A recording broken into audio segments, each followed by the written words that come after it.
Bienvenidos al debate de France 24, soy Santiago López González.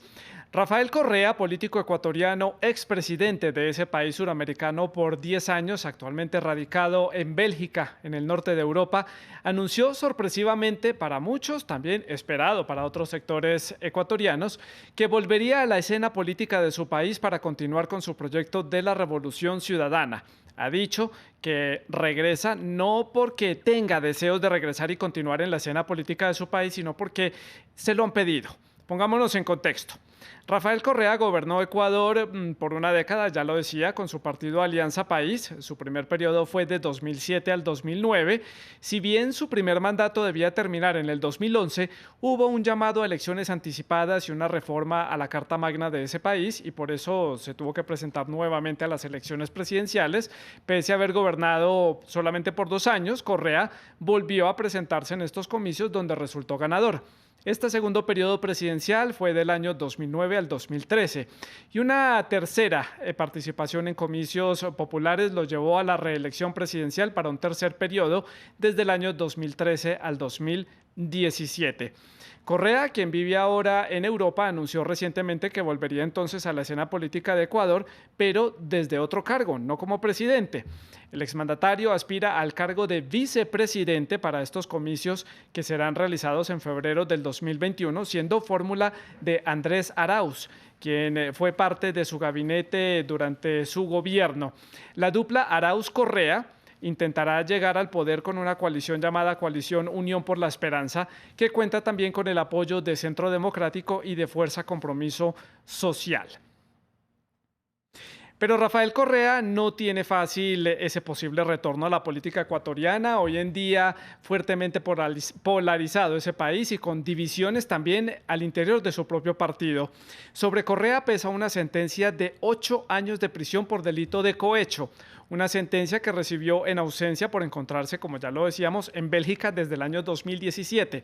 La defensa de Correa hizo uso de un recurso de casación, su último recurso legal para revertir esta sentencia. Se espera que las autoridades legales ecuatorianas entonces den alguna respuesta en los próximos días a este recurso. Dicha respuesta definirá el futuro del regreso o no de Correa a Ecuador para participar en los comicios presidenciales del 2021.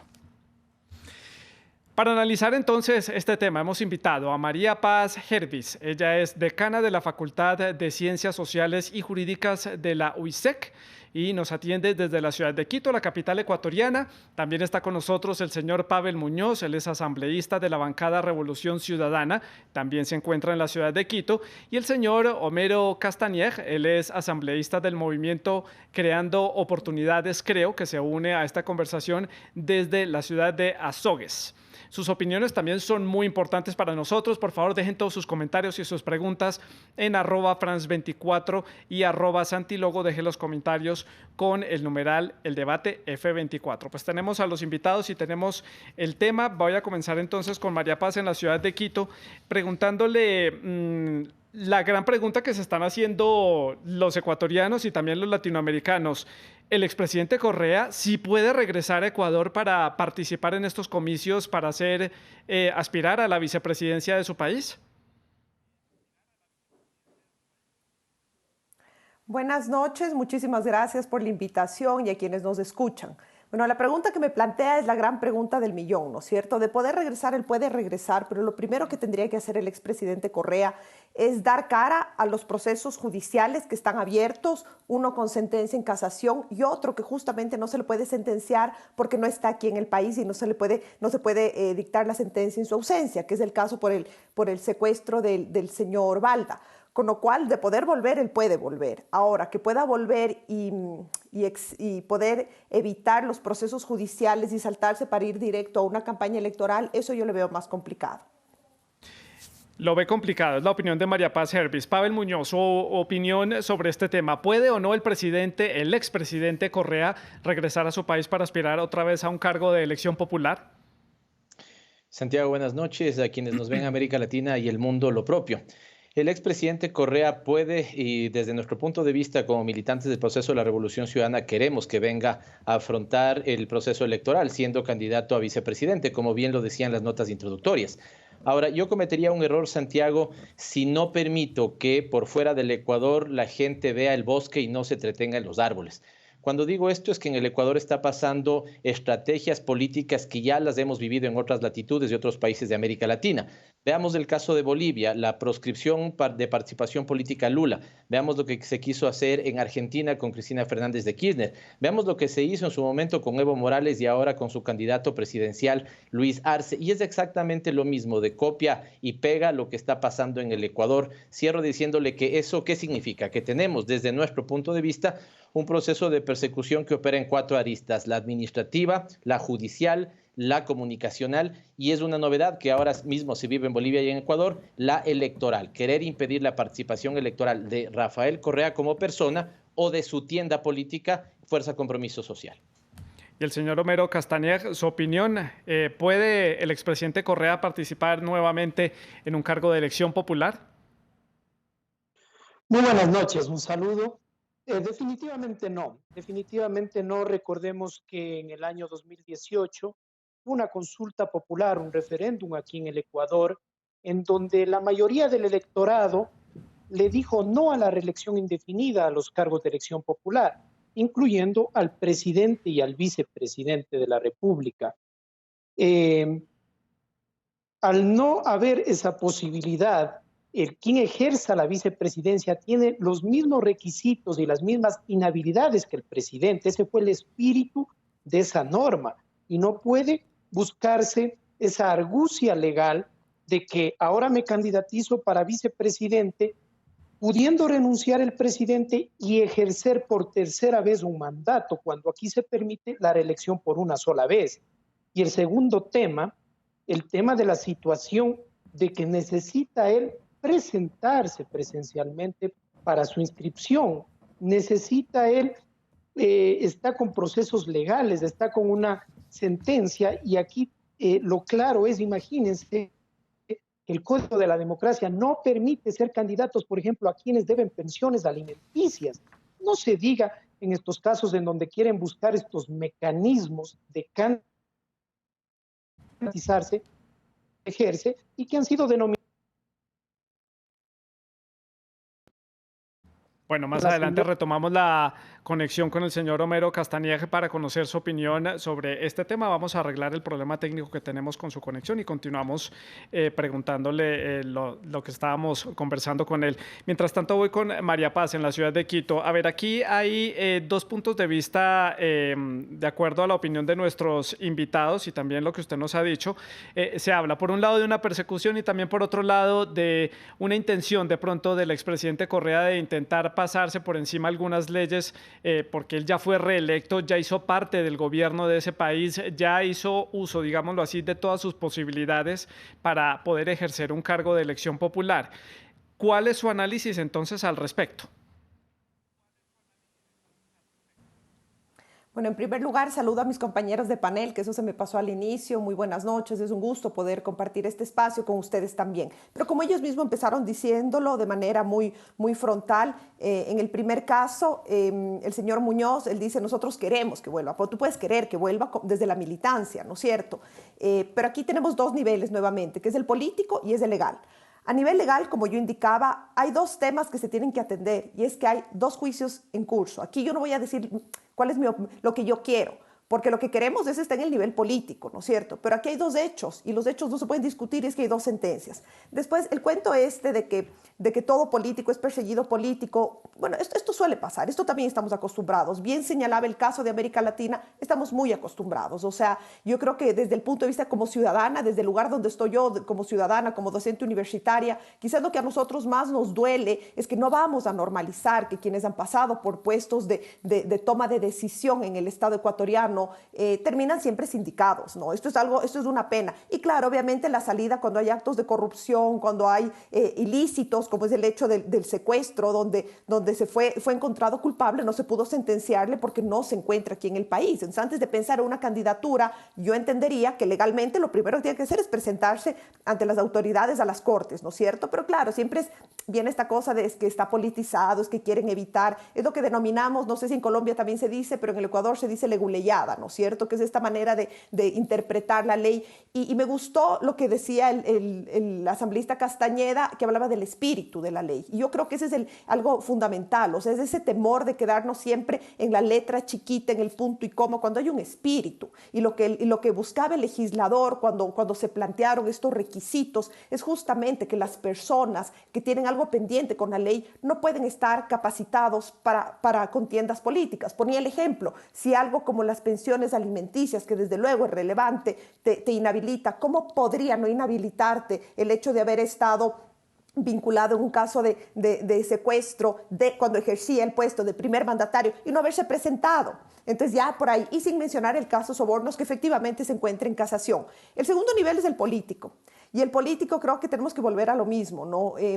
Estamos pensando que tenemos un país devastado, económicamente devastado, con instituciones devastadas, y estamos aquí a última hora siempre tratando de ver en qué lugar, en qué puesto de la papeleta se ubica cada quien para que vada la ley. Yo estoy convencida que los ecuatorianos y ecuatorianas nos merecemos candidatos y candidatas que primero den la cara a las instituciones del Estado y después piensen en campañas. Sí, primero el nivel político de los candidatos. Pavel Muñoz, también allá en la ciudad de Quito.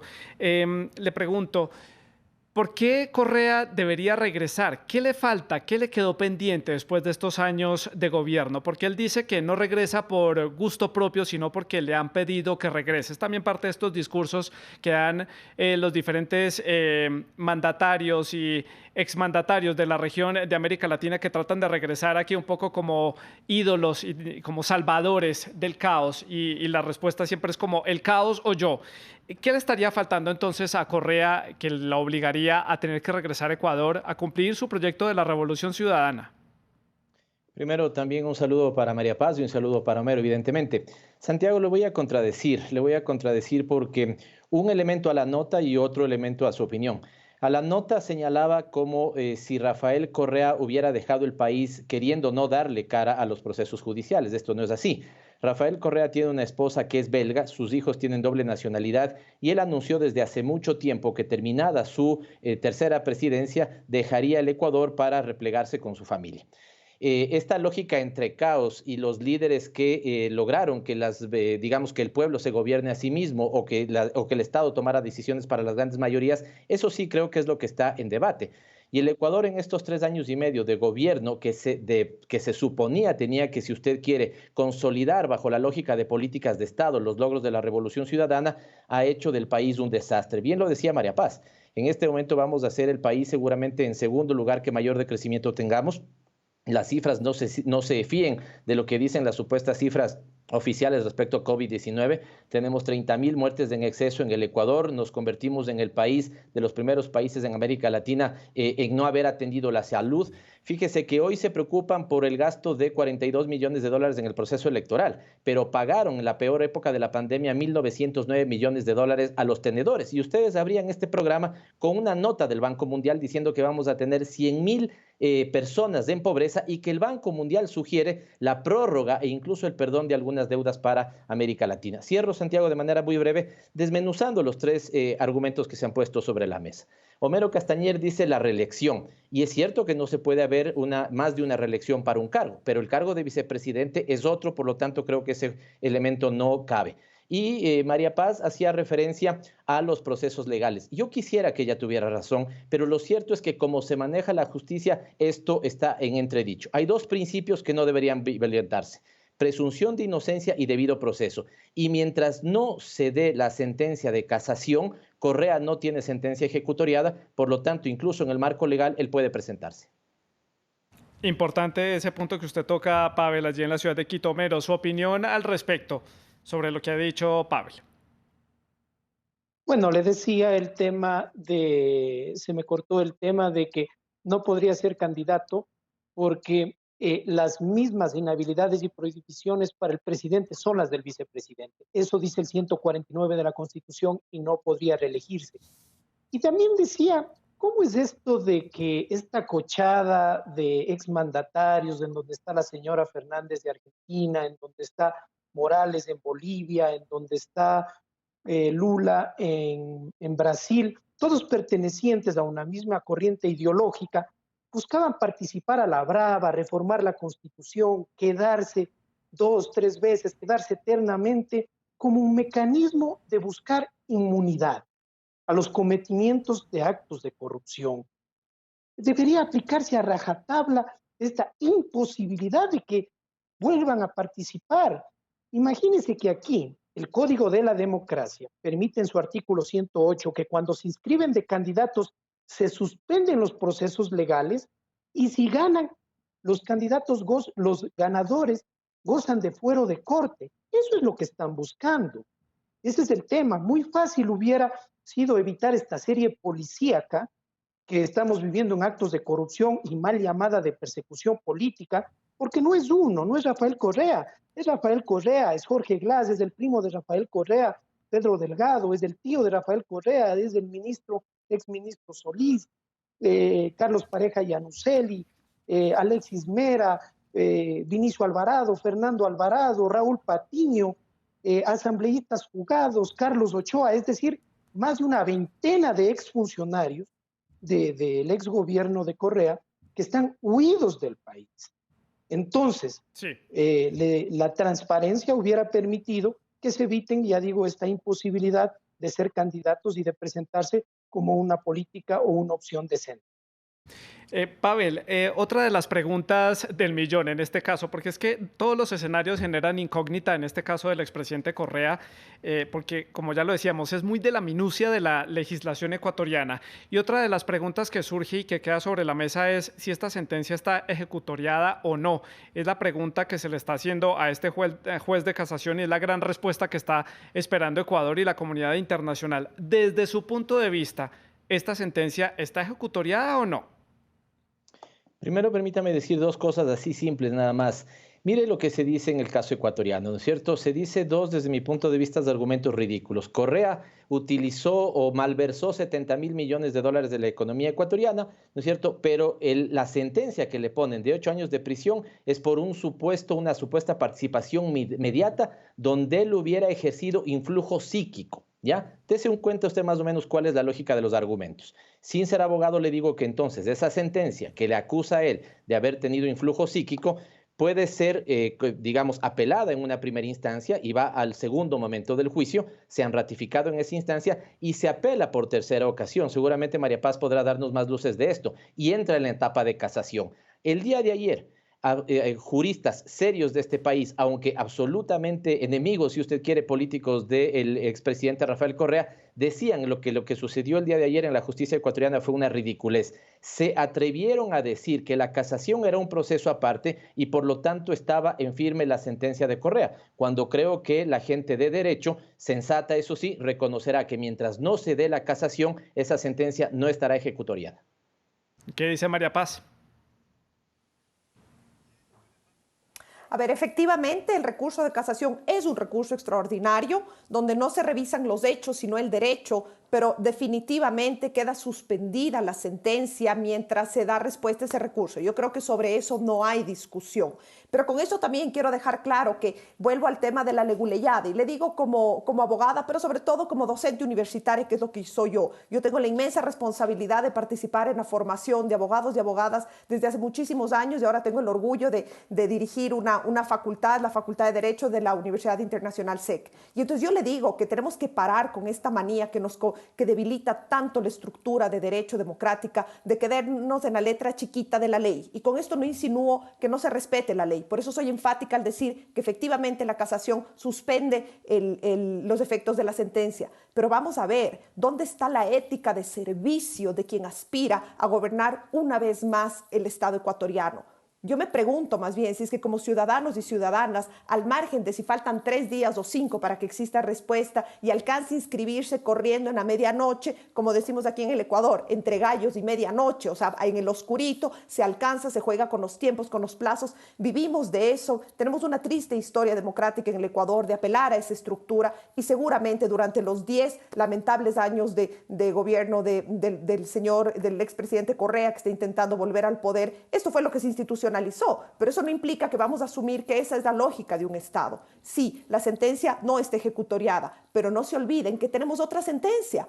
Otra sentencia que no se ha podido dictar, pero que ya fue hallado culpable por el tribunal en contra del expresidente por un caso de secuestro. Y yo me pregunto, se le está acusando de corrupción, de la trama de corrupción más grande de América Latina. Si es que realmente es inocente, yo defiendo el principio de inocencia. Si realmente es inocente, antes de buscar salvar el pellejo, salvar el puesto a través de una candidatura más, ¿no sería más ético, más sensato, no sería mayor vocación de servicio el primero a venir y dar la cara? Entonces yo creo que la discusión de quedarnos en la letra, estoy de acuerdo, insisto en que esa es la respuesta respecto a la casación, pero yo entendería que quien aspira a gobernar el país una vez más debería mínimamente tener la ética que los ecuatorianos y ecuatorianas nos merecemos, que es venir a dar la cara. Para los ciudadanos ese sería el derecho de las cosas, que primero aclare su situación, pero bueno, ya sabemos cómo se maneja la política en América Latina. Homero, su opinión. Definitivamente el peor mensaje que se le puede dar a una sociedad es el mensaje de impunidad. Es decir, cometo el ilícito, cometo actos delictivos, me enriquezco ilícitamente, hago crecer mi patrimonio injustificada y aquí no ha pasado nada.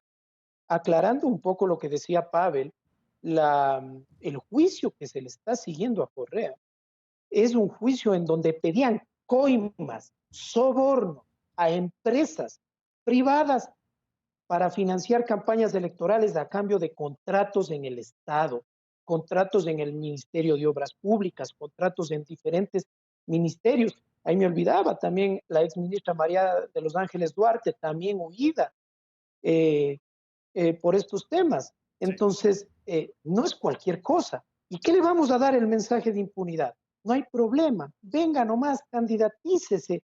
Un reo de la justicia, que se legitime una candidatura, que se suspendan las medidas cautelares, que recorre el país pidiendo el voto y que después, si es que llegara a goce de fuero de corte, esos son los mensajes que estamos dando.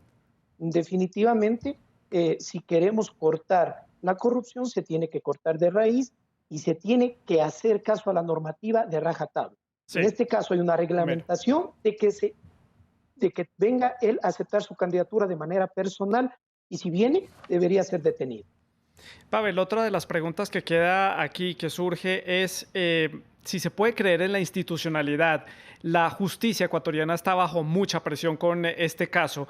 El mismo expresidente Correa, en una entrevista que yo personalmente le hice acá en France 24, cuando fue emitida la sentencia de estos 8 años, criticó abiertamente la institucionalidad ecuatoriana, criticó a la justicia, dijo que todo estaba orquestado en su contra, que no creía en la institucionalidad.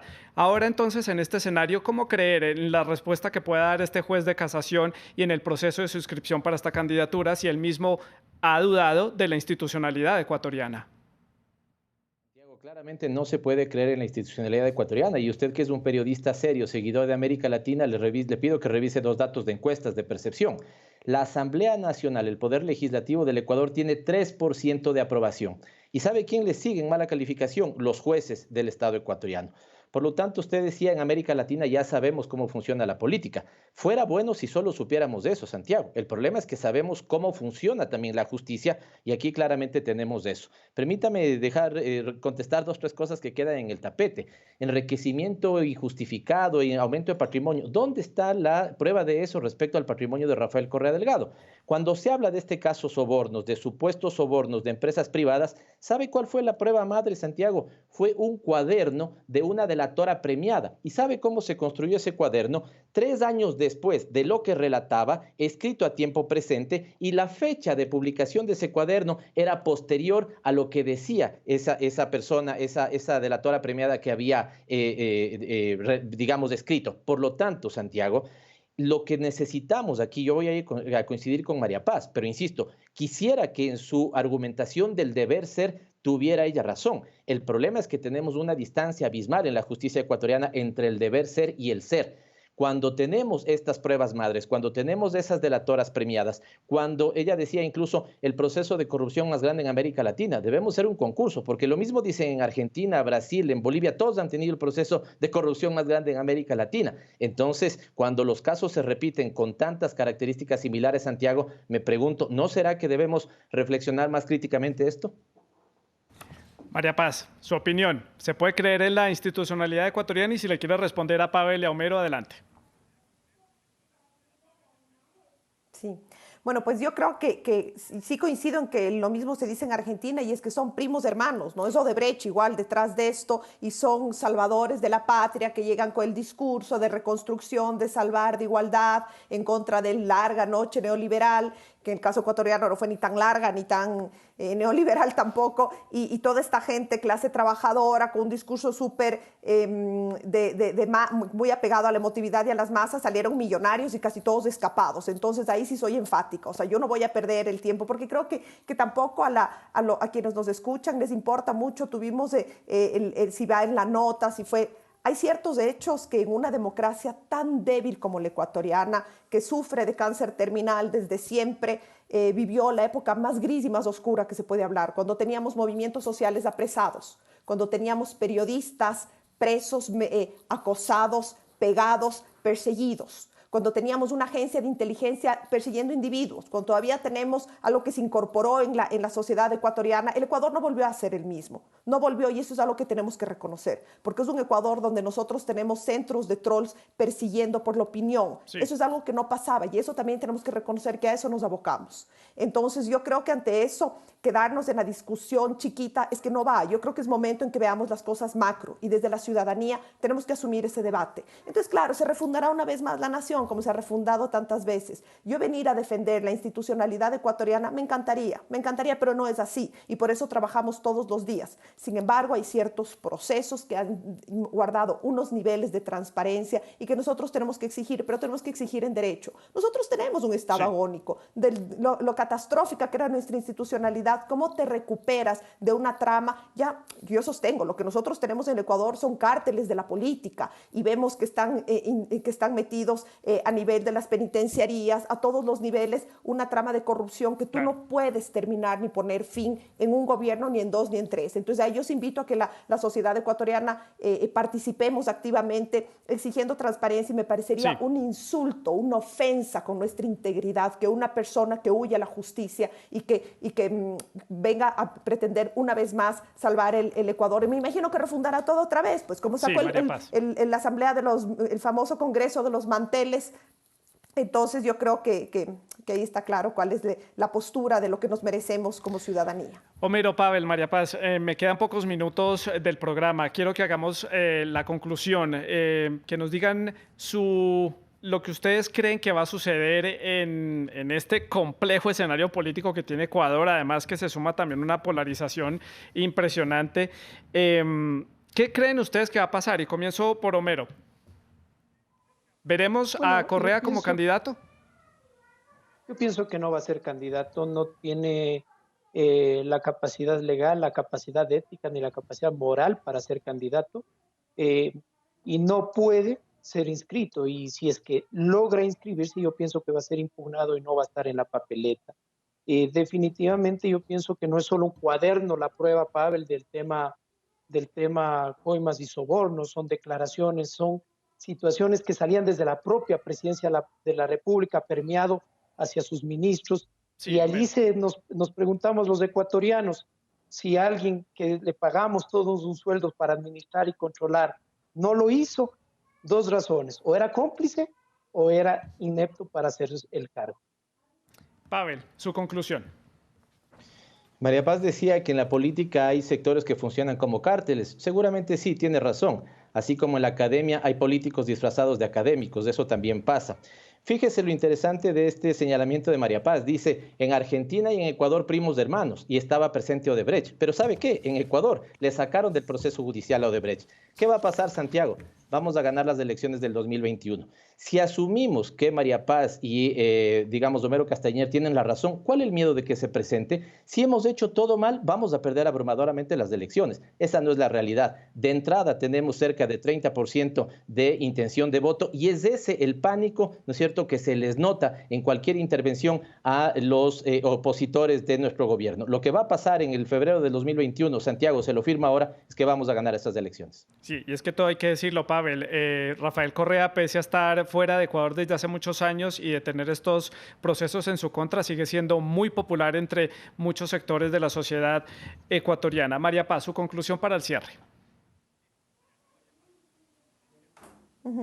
No sé lo que va a pasar. O sea, francamente, yo quisiera saber qué es lo que va a pasar, no sé. Sin embargo, lo que sí digo es que se nos viene una época muy compleja, justamente por esa ausencia de partidos políticos. No hay partidos políticos articulados, hay una ausencia de liderazgos que es algo dramático en el caso ecuatoriano. Y entonces, claro, lo que viene, tenemos un Estado que nos entregó el gobierno anterior absolutamente quebrado, hemos tenido un gobierno muy débil, enfrentamos la pandemia y ausencia de liderazgos no es positivo el escenario. Entonces yo lo que creo es que más bien lo que viene una época muy dura para el país, y lo que nos queda a los ciudadanos y ciudadanas es hacer un frente común, de observar, de ejercer ciudadanía con mayor responsabilidad para evitar que estos populismos típicos, estos clientelismos tan arraigados se sigan expandiendo y que seguro mantienen, la pobreza es fruto de populismos perversos. Así que eso no lo cuestiono. Muchísimas gracias. Pues a los tres invitados les agradezco por haber participado en este debate, habernos aclarado un poco este escenario político que puede tener el expresidente Correa en Ecuador. Gracias a ustedes por su sintonía, por haber estado con nosotros. Ahí tienen ya sobre la mesa los puntos de vista de los invitados. Las conclusiones las sacan ustedes en sus hogares. Deje también sus comentarios y todas sus preguntas a través de las redes sociales. Siga con la programación de France 24.